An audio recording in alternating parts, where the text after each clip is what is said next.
नमस्कार, मैं हूं हरिशंकर व्यास। सेंट्रल हॉल में आपका स्वागत है। प्रधानमंत्री नरेंद्र मोदी की राजनीतिक इच्छा शक्ति और क्षमता की परीक्षा का आज नंबर 1 मुद्दा वन रैंक वन पेंशन का है। सेना के रिटायर्ड जवानों और अफसरों की पेंशन का मसला सुलझाए नहीं सुलझ रहा है। 14 जून से रिटायर्ड सैनिक रिले धरने पर है। दिल्ली के जंतर मंतर और देश में कई जगह धरना है। हिसाब से इस मुद्दे पर ध्यान करते करते पूरा देश थक गया है। रक्षा मंत्री मनोहर पर्रिकर ने मंत्रालय संभालने के बाद शायद इसी मसले पर सर्वाधिक विचार और काम किया होगा। प्रधानमंत्री नरेंद्र मोदी की हरी झंडी है, मगर वित्त मंत्रालय में गाड़ी अटकी हुई है। वित्त मंत्री अरुण जेटली को चिंता है कि पेंशन के लिए इतना पैसा कैसे निकाले। उन्हें वित्तीय घाटे को कंट्रोल करना है।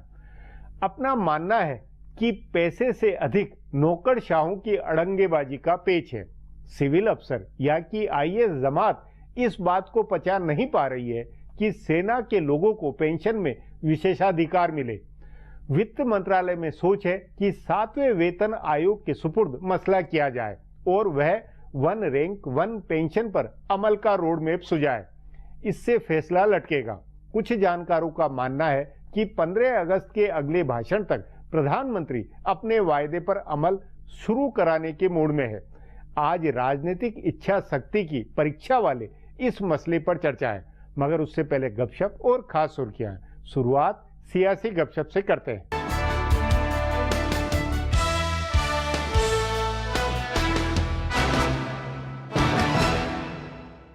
भारतीय जनता पार्टी के नेता बिहार में सीएम पद के दावेदार को लेकर उलझन में है। नेता पेश किया जाए या नरेंद्र मोदी के चेहरे पर चुनाव लड़ा जाए, इसे लेकर मंथन हो रहा है। इस बीच कई नेताओं की घोषित या अघोषित दावेदारी हो गई है, पर ऐसा नहीं है कि भाजपा को ये चिंता सिर्फ बिहार के लिए है। अगले साल होने वाले चुनावों में भी कई राज्यों को लेकर भाजपा में चिंता है। बताया जा रहा है कि खेल और युवा मामलों के मंत्री सर्बानंद सोनोवाल को असम में मुख्यमंत्री पद का दावेदार बनाया जाना था, लेकिन प्रदेश अध्यक्ष सिद्धार्थ भट्टाचार्य भी अब दावेदार बताए जाने लगे हैं। बंगाली बनाम असमी का विवाद बढ़े नहीं, इसलिए हो सकता है कि पार्टी नरेंद्र मोदी के नाम पर ही जाने का फैसला करे। पश्चिम बंगाल में भी भाजपा के सामने यही दिक्कत है। बाबुल सुप्रियो बनाम राहुल सिन्हा में भी बंगाली बनाम बाहरी का विवाद संभव है। भाजपा को बिहार जैसी मुश्किल उत्तर प्रदेश में भी होने वाली है। वहाँ पार्टी के लिए जातीय समीकरण ठीक रखना बेहद जरूरी है। उसे ओबीसी चेहरा भी दिखाना है और सवर्ण वोटों को पूरी तरह से अपने साथ जोड़े रखना है। कुछ लोगों ने मानव संसाधन विकास मंत्री स्मृति ईरानी का बतौर दावेदार नाम चलाया हुआ है, तो दूसरी ओर वरुण गांधी से लेकर उमा भारती, स्वतंत्र देव सिंह जैसे कई नामों की चर्चा हो रही है।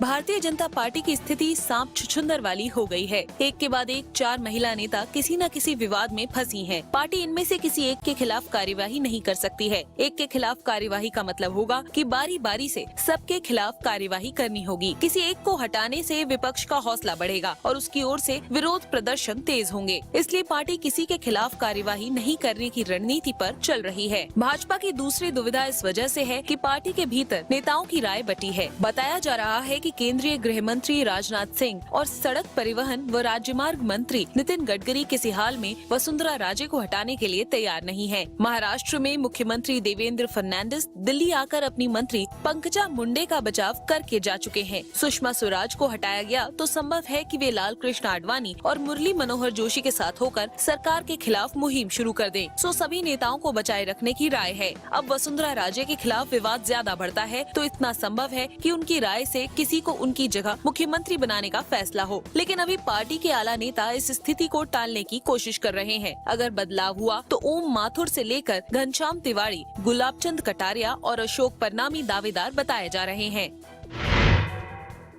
भारतीय जनता पार्टी की 4 बड़ी महिला नेताओं पर आरोप लगे हैं। सुषमा स्वराज, वसुंधरा राजे, स्मृति ईरानी और पंकजा मुंडे अलग अलग मामलों में उलझी हैं। लेकिन ऐसा लग रहा है कि इनके खिलाफ सारी लड़ाई कांग्रेस अकेले लड़ रही है। स्मृति ईरानी के मामले में जरूर आम आदमी पार्टी ने भी मोर्चा खोला है और बिहार के मुख्यमंत्री नीतीश कुमार ने भी इस बहाने केंद्र पर आरोप लगाए हैं। लेकिन आरोपों में घिरे मंत्रियों को लेकर सिर्फ कांग्रेस ही सड़क पर उतरकर विरोध कर रही है। बाकी प्रादेशिक क्षत्रप या तो चुप हैं या सरकार का समर्थन कर रहे हैं। सबसे हैरान करने वाली बात ये है कि मुलायम सिंह यादव ने ललित मोदी मामले में सुषमा स्वराज का बचाव किया। उसके बाद लालू प्रसाद भी उनके बचाव में उतरे। अब लालू प्रसाद ने स्मृति ईरानी का भी बचाव किया है। उन्होंने कहा कि डिग्री कैसी भी हो, स्मृति ईरानी असली हैं और वो मेरा बहुत सम्मान करती हैं। असल में इन नेताओं की अपनी समस्या आड़े आ रही है। मुलायम सिंह के बेटे अखिलेश यादव की सरकार के मंत्री राम मूर्ति वर्मा पर पत्रकार को जलाकर मारने का आरोप है, लेकिन उन्होंने उनका इस्तीफा लेने से साफ इनकार कर दिया है। इसी तरह जयललिता और ममता बनर्जी की पार्टी के अनेक नेता किसी न किसी आरोप में फंसे हुए हैं। इसलिए आरोपों के आधार पर इस्तीफा मांगने की राजनीति में कोई प्रादेशिक क्षत्रप उलझना नहीं चाहता है। इससे भाजपा को बड़ी राहत मिली हुई है।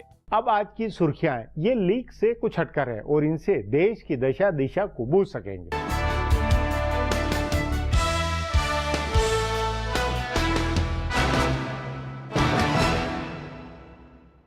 आईपीएल घोटाले के आरोपी ललित मोदी की लंदन में प्रियंका और रॉबर्ट वाड्रा से मुलाकात हुई थी। ललित मोदी ने खुद ट्वीट करके आज बताया है कि गांधी परिवार के सदस्यों से मिलकर उनको खुशी है। उन्होंने एक के बाद एक कई ट्वीट में बताया है कि लंदन के एक रेस्तरां में प्रियंका और रॉबर्ट वाड्रा से उनकी मुलाकात हो गई थी। दोनों उनको अलग अलग मिले थे। ललित मोदी ने बताया है कि डीएलएफ समूह से जुड़े टिम्मी सरना भी उस समय वहाँ थे। कांग्रेस पार्टी ने ललित मोदी के इस ट्वीट का खंडन किया है। कांग्रेस के मीडिया विभाग के प्रभारी रणदीप सुरजेवाला ने कहा है कि ललित मोदी का ट्वीट बचकाना है। उन्होंने कहा कि वे पूरी जिम्मेदारी के साथ इस बात की गारंटी देते हैं कि प्रियंका व रॉबर्ट वाड्रा कभी भी सामाजिक रूप से ललित मोदी से नहीं मिले हैं। उन्होंने कहा कि अगर किसी को आप रेस्तरां में देखते हैं तो ये कोई अपराध नहीं है। उन्होंने एक बार फिर कांग्रेस के आरोप दोहराते हुए कहा कि बड़ा मोदी छोटे मोदी की मदद कर रहा है।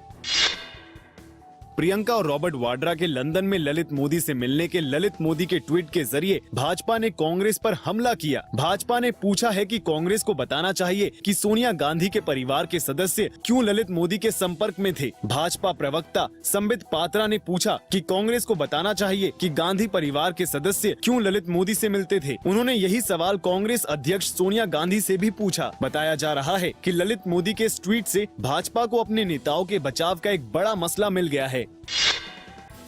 आईपीएल के पूर्व प्रमुख ललित मोदी मामले को लेकर आज प्रधानमंत्री नरेंद्र मोदी ने केंद्रीय वित्त मंत्री अरुण जेटली से मुलाकात की। समझा जा रहा है कि दोनों नेताओं के बीच इस संकट से निपटने के उपाय के बारे में चर्चा हुई। इस मामले में सुषमा स्वराज और वसुंधरा राजे दोनों का नाम आया है। जानकार सूत्रों का कहना है कि भाजपा अभी वसुंधरा के बचाव में ये तर्क देगी कि 2011 में उन्होंने निजी हैसियत से ललित मोदी की गारंटी दी थी। बहरहाल आज दिन भर इस मामले को लेकर गहमा गहमी चलती रही। राजस्थान प्रदेश भाजपा के अध्यक्ष अशोक परनामी ने जयपुर में वसुंधरा राजे से मुलाकात की। उनके साथ 2 मंत्री और विधायक भी थे। राजस्थान से राज्यसभा सांसद विजय गोयल भी आज वसुंधरा राजे से मिले। इस बीच वसुंधरा राजे के कार्यालय ने इन खबरों का खंडन किया है कि उनके समर्थन में 120 विधायकों के दस्तखत लिए जा रहे हैं।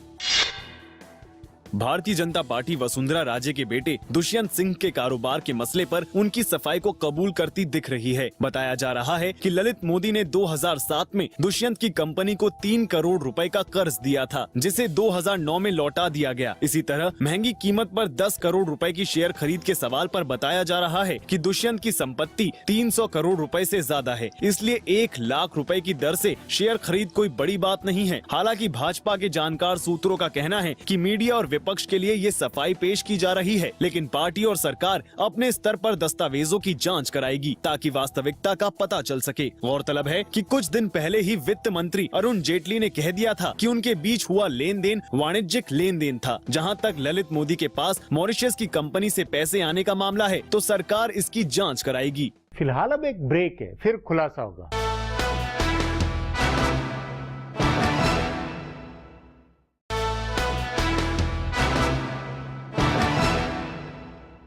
सैनिकों, सेना अधिकारियों के साथ इंदिरा गांधी के वक्त तब गड़बड़ हुई थी जब सेना में वेतन के 2/3 की पेंशन का फार्मूला काटकर उसे आधे वेतन का बनाया गया। ठीक विपरीत सिविलियन कर्मचारियों की तब पेंशन 1/3 से बड़ा वेतन का आधा बनाया गया। यह नौकरशाहों, सिविल अफसरों की करवाई जाती थी। इस पर आगे चर्चा करें उससे पहले देखें मेरा यह खुलासा।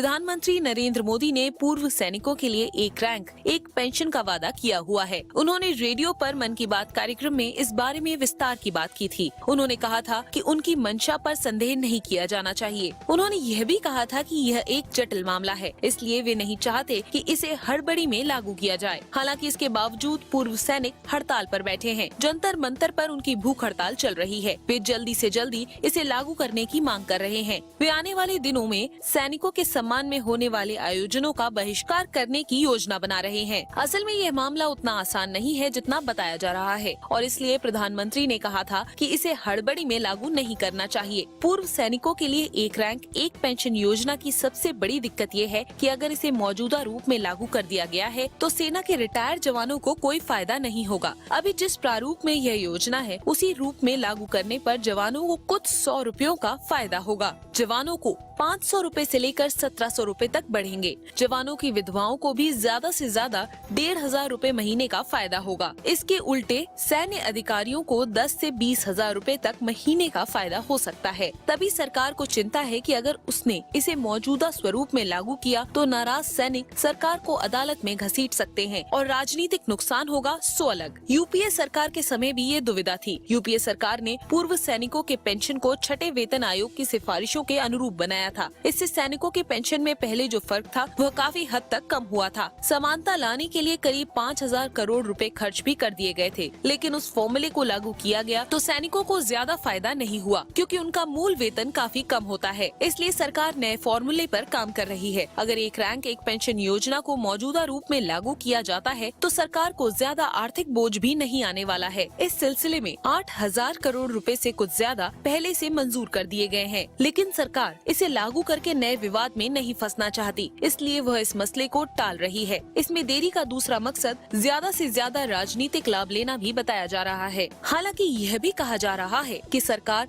7वें वेतन आयोग के हवाले करके इस मामले को टाल सकती है, लेकिन पूर्व सैनिकों की हड़ताल को देखते हुए ऐसा करना संभव नहीं होगा। सरकारी सूत्रों के हवाले से खबर आई है कि बिहार विधानसभा चुनाव से पहले सरकार इस योजना की घोषणा कर सकती है। सैद्धांतिक रूप से सरकार इसकी घोषणा के लिए तैयार है। बताया जा रहा है कि लाल किले से आजादी दिवस के मौके पर अपने दूसरे भाषण में नरेंद्र मोदी इसका ऐलान कर सकते हैं। सरकार जो नया फॉर्मूला बना रही है उससे हर रैंक के पूर्व सैनिकों को बड़ा फायदा हो सकता है। अब एक ब्रेक है, उसके बाद वन रैंक वन पेंशन के जमेले पर चर्चा करेंगे।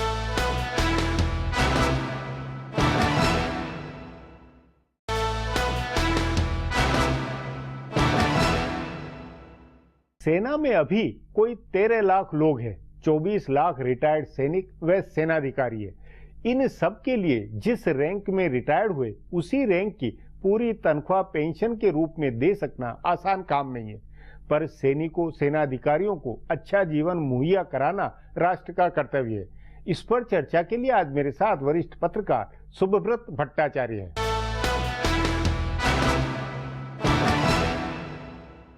शुभ जी, वन रैंक वन पेंशन के मामले में सेनाधिकारी रिटायर्ड जवान धरने पर बैठे हुए हैं। प्रधानमंत्री नरेंद्र मोदी ने वायदा किया हुआ, मनोहर पर्रिकर ने बहुत मेहनत की इस मामले में, लेकिन फिर भी बात बन नहीं रही। आखिर कहाँ मामला और कैसे अटका हुआ, आपको क्या मानना है इसमें? इनकी ये जो स्ट्रगल है ये 32 साल पुरानी है जी। 1983 में इंदिरा गांधी के जमाने में ये पहली बार ये उठाई गई थी।